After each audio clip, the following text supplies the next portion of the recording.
I'm looking around and I'm seeing that there's been minor improvements in the cleanliness of your humble abode. Minor? A little bit more than minor. This is what Lysol wipes and a visit from your mom and your grandma will do for you.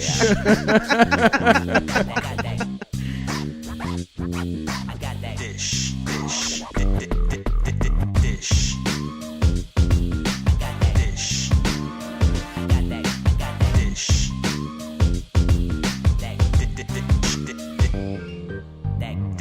Hey y'all, it's Onika. And J.R.? And you are dishing with DaintyDysh. How you doing today, JR? I'm doing well.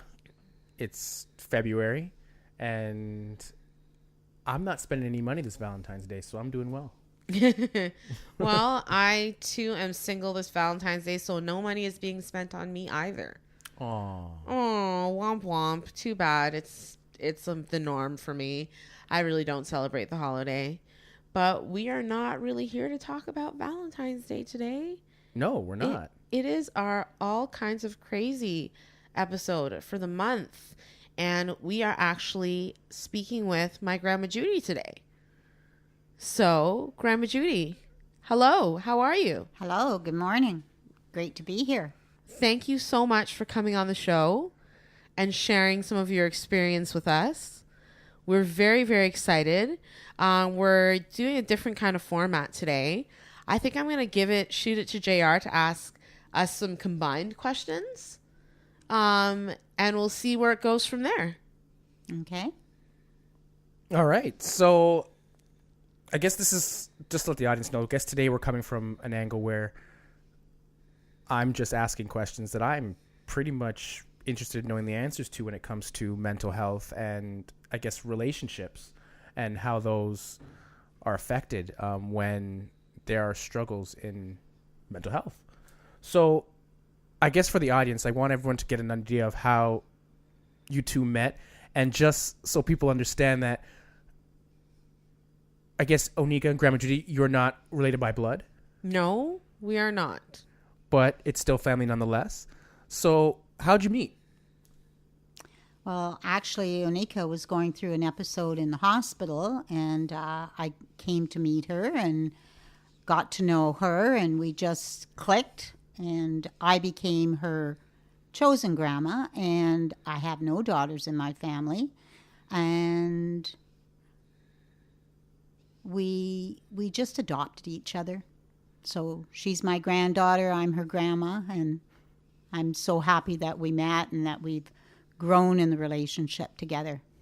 Yeah, it's been about 9 years now since I met Grama Judie, and everybody in my family calls her Grama Judie. Even my mom calls her Grama Judie, even though she's just Judy to mom, I guess, sometimes. But yeah, we met at a time in my life where I was going through a mental health challenge. I was in hospital, my home hospital at the time, and you were just like a light.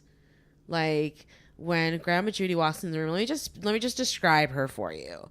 She's like about a 5'1" or so, 5'3", she said, 5'3", fiery redhead, just energy abound. And I could feel that just energy about her. And I for some reason felt that my grandmas had sent you to me. That's just how I felt about how our relationship started. That's pretty endearing. Yeah, there's times where you remind me a little bit of each of them, and you definitely have been a blessing in my life. So, And you are as well with my life as well. It's brought me a lot of joy. So what were some of the big issues that were going on in, I guess, both of your lives at the time when you met? I mean, you spoke briefly about saying, Onika, you were going through an episode, but Grama Judie, what really brought you into the mental health sphere, and how were you even in the area of being around when Onika was going At through the her same time, episode? I had a family member that was going through the mental health journey as well and was in hospital at the same time. And those two had connected. And it was through It was through my family member that I met Onika, and the relationship started. So I know I've got experience not necessarily with mental health, but with a family in the hospital. I know that meeting other people that are going through the same struggles that you're going through kind of really creates a bond that helps you get through those emotional times. So, Onika, you were in the midst of an episode, but you found, as you said, the light in Grama Judie. What's it like having someone become a close friend that is outside your family and being supportive of you throughout your journey? Well, for me, I'm going to get a little bit emotional, guys, with this one, because what this woman really means to me is so hard to describe, because there were times when my own family, it felt like, was forsaking me. But Grama Judie was always there. Whether it was to lend a listening ear or to invite me into her home to stay over when things got too stressful at my own home. Taking me to the trailer, which we love to do. You know, her presence in my life for the last almost 10 years now has had a profound effect on my mental health. Because I always say she's the grandmother of my heart, and she loves me because she wants to, not because she has to. And she makes a choice every day to stick by me in this journey. And that to me is just amazing. Not very many people who are even related to you will stand by you as firmly as Grama Judie has stood by me. So, with that in mind, with you saying that and saying it's hard, you found it's hard for people in family to stick by you. Grama Judie, can you describe what it's like seeing Onika in an episode? Well, it's very disheartening. When she's in an episode, she's very hard to reach. And I think that there are no expectations. Like, I don't have any expectations of how she should act or speak or relate. It's just I take whatever she has to offer at the time and accept that for the situation that it's coming from. And I know that within time it will change and it'll get more positive, but she needs to go through the episode to move forward and get to where she is now. And it's been a journey up and down. But the results are there.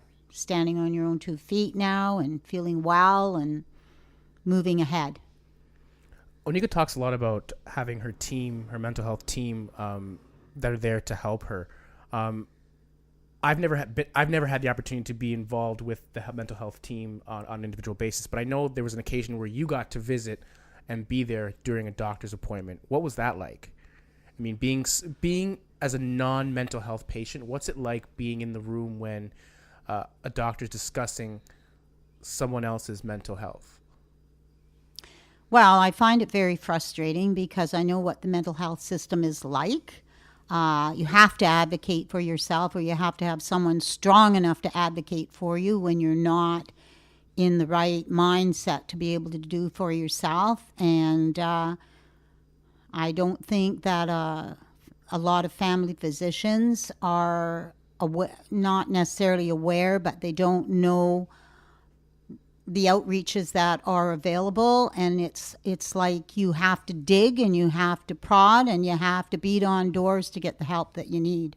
It's not readily available, and if you're not a strong enough person to do it on your own, you can get left behind and fall through the cracks. So are you aware of any programs that are out there that can really help someone, or maybe help someone who's got someone in their life that's got mental health issues, to help them become a little bit more aware so they can actually become an advocate for that person? Canadian Mental Health has some good programs. I come from the Durham region, so they do have their own programming as well, and there's a lot of different avenues that you can go. The contact, I would say Canadian Mental Health or Durham Mental Health in Toronto, it would be KMH, which is widespread through Canada, of course. There's groups that support parents and friends and family. Quite often the family gets frustrated and they throw up their hands. It's very, very frustrating journey. And they get worn down and they get worn out. And sometimes they just find that for their own health and well-being, they have to let go. Mm-hmm. You know, give it some time, give it some space, and because it is very, very tiring, exhausting at times to get the help that they need. Would you say that someone that needs help has to accept that they need help and request the help themselves before they can be successful on the road back to whatever type of recovery or normalcy? Well, I think that is the key. Acceptance of your own mental health and where you are and sometimes you don't know what you need.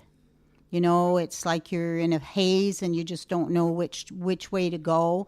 And a lot of times you don't have the energy to find that way. You know, especially if you've gone through an episode, you want to do a lot of sleeping and you kind of pull yourself away from everybody. You don't answer the phone. You don't answer the door. And that's when you really get in trouble, when you isolate yourself. The isolation is extremely difficult. And it's just important to keep knocking on that door and for the person that's supporting you, for them to be knocking on your door and say, you know, come on, today is a new day and let's do it, right? So, but it's the acceptance of knowing that you do have mental health issues, and it's quite common actually. There's a lot of people out there that have mental health issues. Yeah, I mean, I'm I guess not surprised, but I mean, it's people are becoming more open with their mental health challenges today, and I mean, it's even in the workplace. I mean, it's being a bit more recognized, yes. and it's a bit more acceptable for people. Workplaces are being a bit more acceptable with regards to how the mental health of their employees and such. But what's one piece of advice that we can give to people that don't suffer from mental health on how to handle or deal with people with mental health? Get informed. Ask questions. Get informed. I know in the schools they've got a lot of programs. We have a lot of young teenagers, a lot of young people that are suffering from anxiety and mental health issues, and ask questions. And there's so much out there. There's so much support systems right now, but you have to know where to access it. Mm-hmm. Yeah. So I know asking questions sometimes is hard for a lot of people. I know myself, I've had trouble asking questions. I mean, it's only been recently where I've been able to kind of bounce things off Onika and ask them in a way where it's like no holds barred. I'm just like, this is what I'm thinking. I'm going to ask you. If you don't like it, hit me. But I mean, a lot of times it's not, a lot of people aren't that comfortable with doing this. What do you think are some solutions out there for us to get more comfortable with this type of conversation? How do we get more comfortable? I don't know. I think Onika has to answer that question because she's the one that's really gone through the cycles. Yeah, for me, it's about radical honesty. Mm-hmm. Like, that's the only way to do things, to weed out the people that are going to support you and the haters. Like, I'm in a position now at my job where I was very forthcoming from the beginning about my mental health and that I was bipolar. And I told management, and they supported me in that. They continue to support me in that. They haven't shown me that they're not going to support me in my mental health. So I think radical honesty is key, because I know there are times that I haven't been honest with people about my mental health, and it's caused complete disruption of my life in the end, holding in that secret. So I think by being open to listening about mental health and allowing people to just be honest about what they're going through, I think that the people who are supporting me and others would be better off. It would be more helpful, coming from a place of non-judgment. That's the biggest fear for anybody with mental health, that we're going to be judged by other people and then therefore condemned. So showing that you have an open mind, I think, is really, really key. Yeah, I mean, it's interesting. I remember, I don't know how long, this was probably about 5 years ago. You gave me this booklet about mental health and bipolar disorder. And one of the back pages had a list of a bunch of people that have been diagnosed with bipolar disorder. Disorder? Is it a disorder? Disorder, yeah. Disorder, okay. And the list just had a bunch of people that I was in awe with. I was just like, oh my gosh, all these people, really? Yeah, like Queen Victoria. There's a bunch of... They're not all... It's just the spectrum. It was the spectrum of disorders. Oh, okay, sorry. So maybe not all bipolar. Okay, yeah. okay. I apologize about that. But I mean, there were a bunch of talented people that you would never think that they have any type of issue, whether it being mental health or anything, because they're just, from my vantage point, they're successful. So... that, I guess that booklet kind of changed my opinion in saying, well, mental health doesn't mean that you are destined for failure.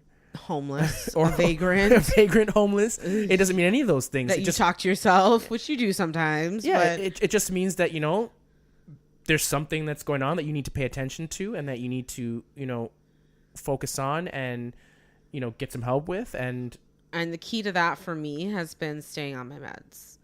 A big part of my problem, as Grama Judie has always known, has been constantly going off my medication.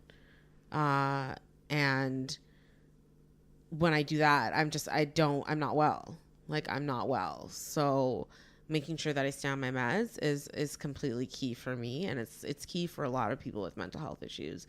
That's why there are programs out there to help people to make sure that they are staying on the right path. This goes to either of you. When it comes to staying on your meds, why is it so hard for people to stay on their meds? Do you guys have any, from someone who's taking meds and for someone who's been around and can see from an outside perspective? I'm just curious, do you guys have any idea on why it's so hard? Well, I think has been, I don't know if it's as much now as it was, but such a stigma connected to mental health. And the medication is altering. Some people say that it has like an altering effect. It makes them feel perhaps not as clear-headed, numb. Yes. And sometimes they don't like the feeling of that, and it leaves them sort of not feeling themselves. Mm-hmm. And the other side of it is too, they do so well, all of a sudden they feel, well, I don't need the medication. Okay. I'm doing great. So I'm not dependent on it. I can do this on my own.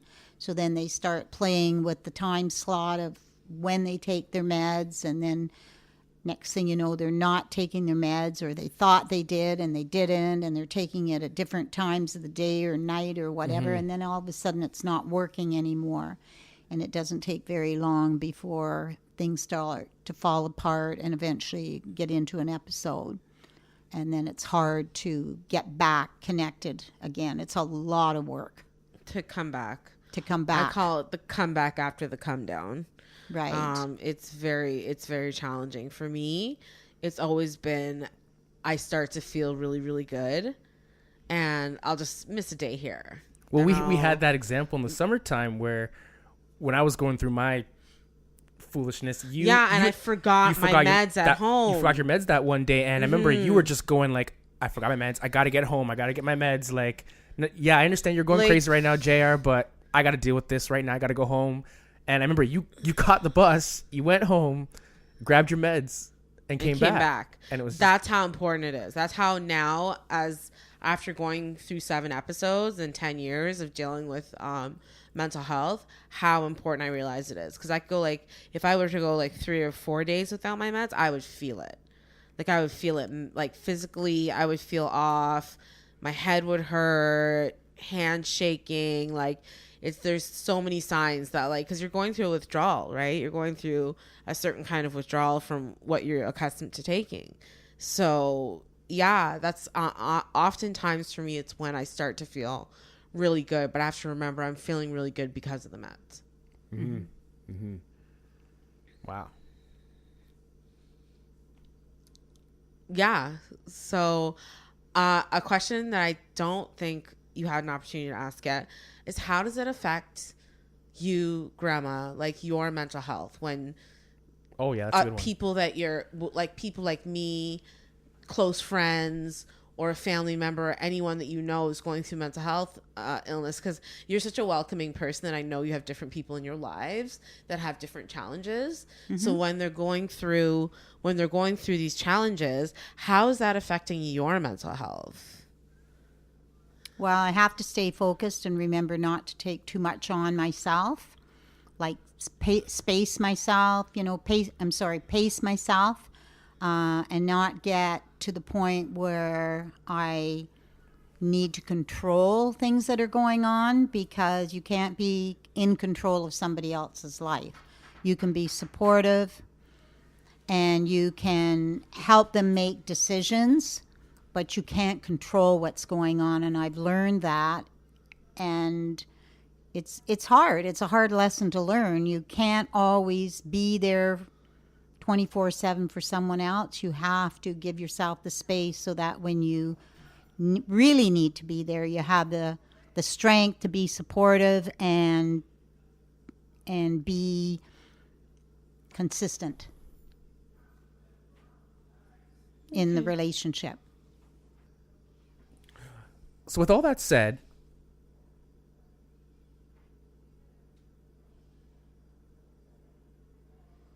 how would you compare Onika today to when you first met her? Oh, I think she's doing awesome.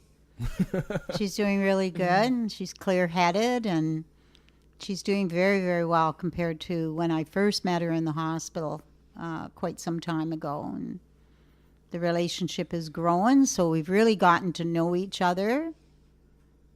I've learned when she's trying to give me the gears and when she isn't. She used to pull that one on me quite a bit. But we're in a different headspace now, and we know each other pretty well, and it's great.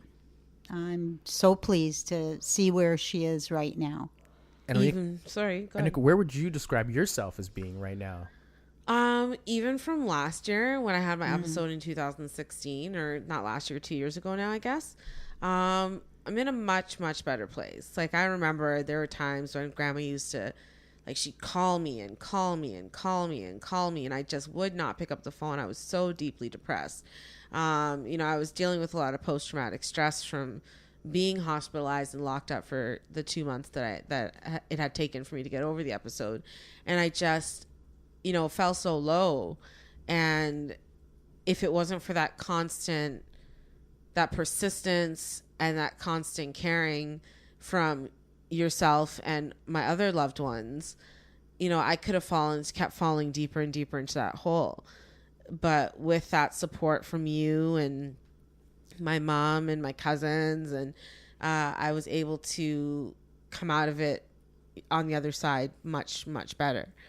So for me today, I say I'm a work in progress. I'm nowhere near close to being perfect. I know I'm not anywhere near an episode either, but it's a constant everyday fight, and it doesn't take much every day. Like I said, it's like things like taking your meds, getting sleep, making sure you shower, hygiene. And so it doesn't seem like much to some people, but for people who struggle with mental health, these little things that we do are everything, and they mean everything. So I'm just continuing to live my life in the best way I possibly can. And I always recognize that I do have a mental health disorder, and that's something that is gonna, can be a challenge, but one that I can and I have time and time again overcome. So sounds good to me. Sounds like you have some self-awareness there, and you know where you're a little bit, where you've been, and where you're little going. bit self-aware, little tiny scooch, bit, just a scooch, just a scooch. Just a scooch. With that said, I mean, I think we've had a pretty neat conversation here today. I think it's pretty neat. Grandma, how do you Very feel? good. Yes, Yeah? it's Very great. good. Yeah. Yeah. So, Guys, I'm gonna leave that to you. Yeah. Okay. So if you want to write to Grandma Judie, because she's awesome. She's just a great person to give advice and bounce absolutely. Ideas around. She's got some told of the us great that potato thing today. Well, Tell them about the potato thing. Well, it's one of the things that I learned in cooking school was that when a soup or a stew or something is too salty, you just put a potato in there and you simmer it, and the salt will draw into the potato. And every time I mention it, people look at me like I'm crazy. And today, for the first time, I met someone that brought it up, and I got to sit there and be like, everyone's going to look at her like she's crazy. I did. And I get to say, nope, she's right. And it was amazing. It was an amazing moment. So she's got some gems like that. Other than mental health, she could tell you about a lot. How to get out of stain. Trust me, this is the woman I go to for these things and other things. So if you want to write to her and say hello, let them know how they can reach us. Yeah, if you want to reach us, Grandma Judie, email us at dysh, dysh, at DaintyDysh.com. That's DaintyDysh.com. You can check us out or you can check Onika out on Instagram at Best of Onika. You can check out her website, OnikaDainty.com. What's going on there right now in the month of February on OnikaDainty.com? A couple blog posts, some poetry, as well as a couple of journal entries. Just my writing, a lot of interesting stuff. Ramping up for the chapter release. Yes, the chapter release is happening in May. So tune in, guys. I will give you more information on that. Empowering Women to Succeed, the Leap edition. It is happening. I'm about to be published. I'm so excited. Yes. So you can also check us out on Facebook at DaintyDysh, and you can check me out on Instagram. I'm Best of J.R. And with that said, we want to thank you all for listening. Continue to subscribe to us on YouTube. Continue to subscribe to us on Apple Podcasts. Rate us a 5. Give us a 5. We deserve a 5. Every time. I'm doing it every time. And continue to listen to us whatever platform you just choose to listen to us on, including Google Play Music Store. And SoundCloud. Yeah, we have a SoundCloud. Yeah, we do. We do have a SoundCloud. All right, y'all. To all those lovers out there celebrating Valentine's Day, this is going to mean more to you than it's ever meant before. You guys have yourself a happy, happy hump day. Deuces.